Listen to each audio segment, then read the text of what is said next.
So, then what happened? How has the New Testament church become what we know today? Is there any connection between then and now? Yes, there is.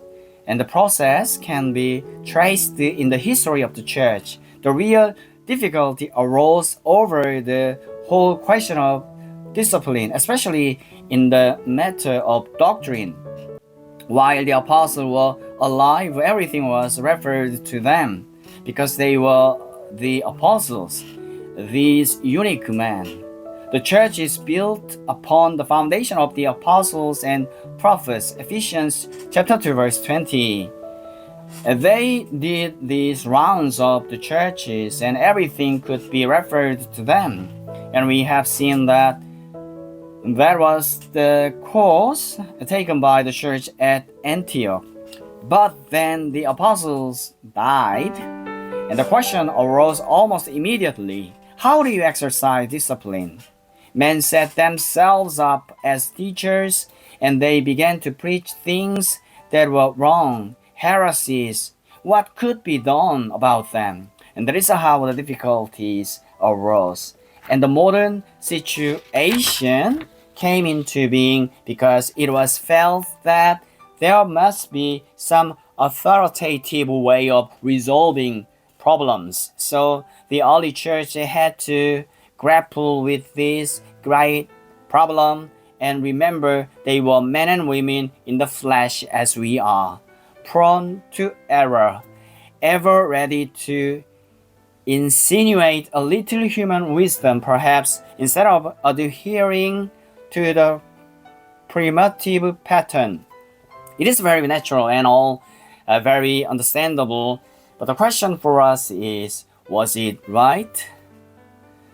And this is what actually happened. I have laid stress upon the fact that it obviously became necessary to appoint one of the elders to preside, to act as a chairman, if you like.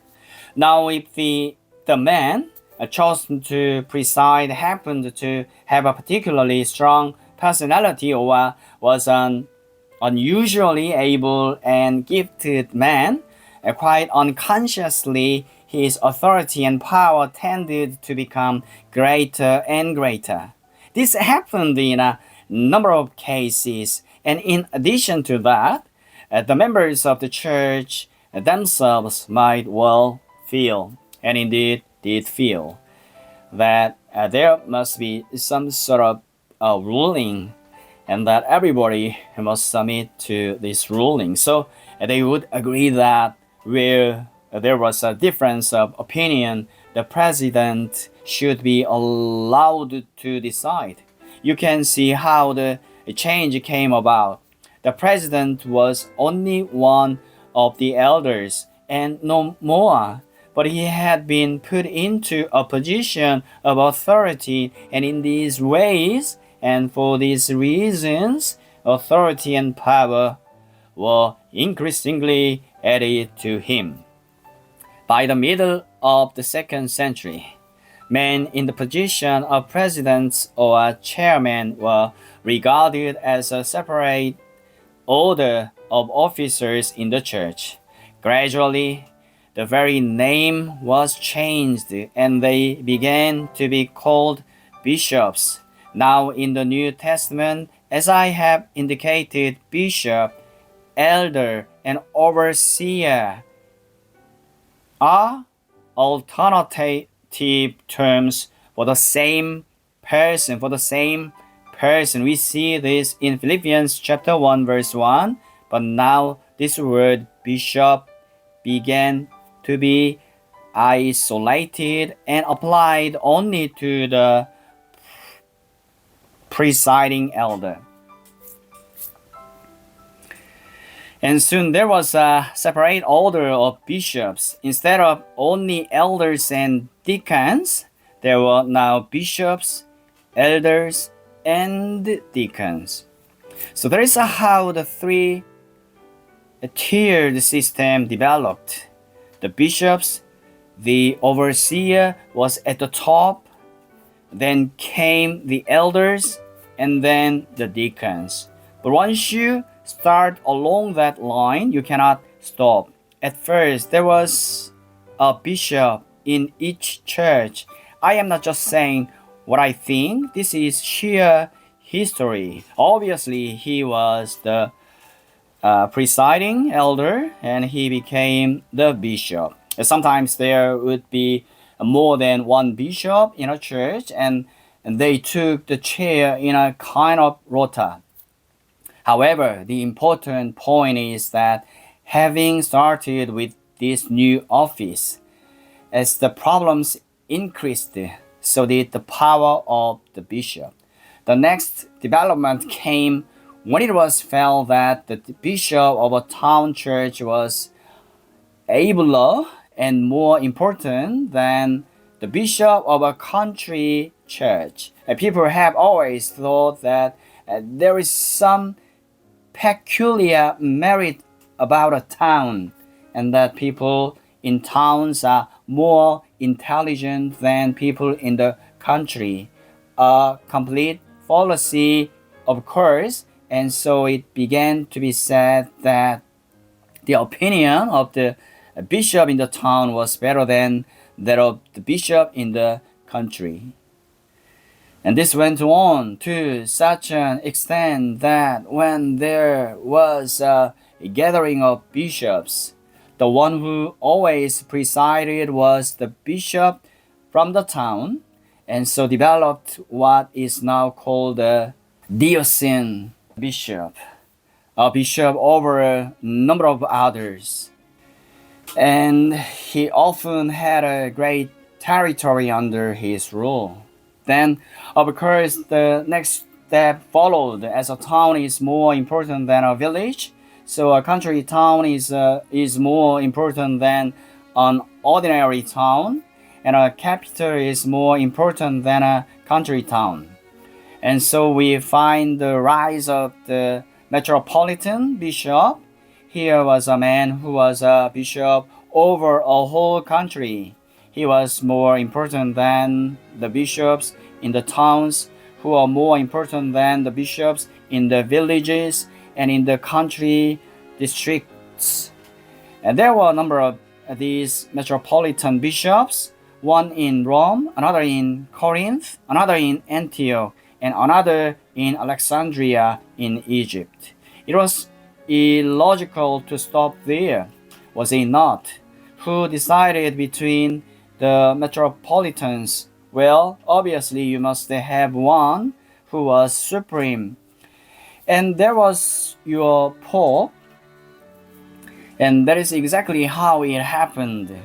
And let me remind you, all this was brought about by the need for discipline, especially in the matter of belief. The church felt that to solve problems, you must have someone who spoke with authority, and this authority became greater and greater, so that at the end, what the Pope in Rome said was true. He spoke infallibly, ex cathedra, ex cathedra.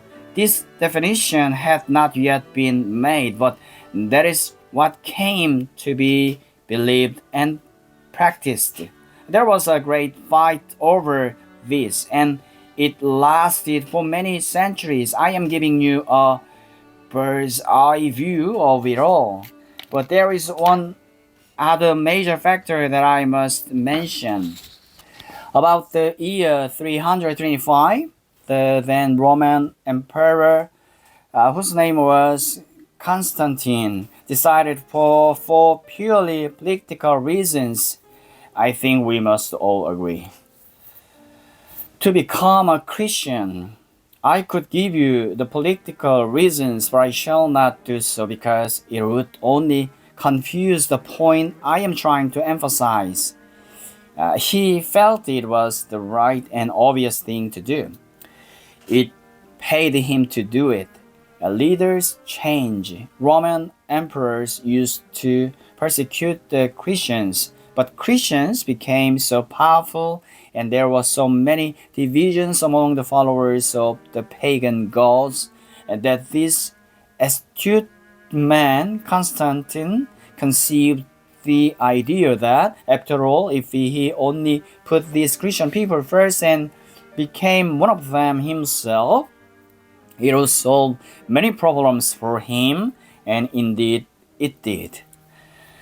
And so the Roman emperor came into the Christian church, and as a result, something else happened which one could almost have prophesied. Here was an opportunity of really controlling all the churches. The Roman emperor, you remember, was a very highly organized state.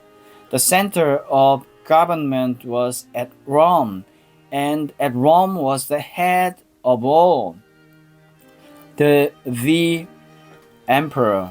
Then coming down from him were the proconsuls and consuls and the governors like Pontius Pilate, and so on. You started with this one great head, and the offices went down and down in ever increasing numbers to the local level. But it was all governed from the head. So first in the church there were bishops and elders and deacons. With the development among bishops into local, diocesan, metropolitan, and the Pope. But now after the Roman emperor became officially Christian, all kinds of other offices developed. You may have wondered where deans came from, and archdeacons and rural deans and prebendaries and all these other offices that you know of in connection with the church. Well, they really all came in with the Roman emperor. The church simply borrowed the governmental procedures of the Roman emperor. And the result of all this was, of course, that with everything determined from above downwards, the local church completely lost her power. And there you have your typical Roman Catholic system. No longer does the church have authority to appoint her own officers. It is taken right out of her hands. No one, except a bishop, can ordain anybody. And the same is true of confirmation. And that's what gradually developed. And you see how far removed it is from the New Testament picture.